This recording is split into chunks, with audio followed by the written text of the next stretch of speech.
Mõtlesin selle peale, et neiud, kes tahavad influencerid olla, on sama vibe, mis mehed, kes tahavad SoundCloud räpperid olla.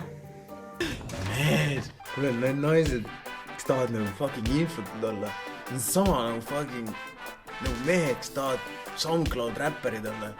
Joo! Ütlen ausalt, räägin inimestest sitta, aga kui nemad võtavad seda tõsiselt, siis nemad on lollimad kui mina ja see tekitab mulle rohkem respekti.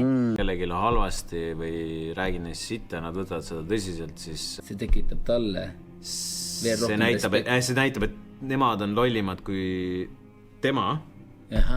Ja et see tekitab temas suurt respekti nagu. Ta räägib ta ütles, et ma räägin sitt. Mees. Me ei ole seal levelil praegu. Ma panen müün edasi, vaata. Ei, väga hea. Mul on kõik 5 meest. 5 meest, jah, kihlasõrmusega tulnud. 5 on siuke ja hea. Kõik on kuld. Ma ei saa. I am fucking officially nagu...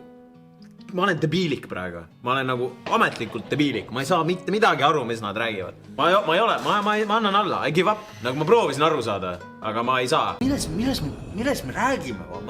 Mida me teeme? Mis asja? Me oleme kohe peaaegu 30. Me taastume sellest mitte nii kiiresti, kui me varem taastusime.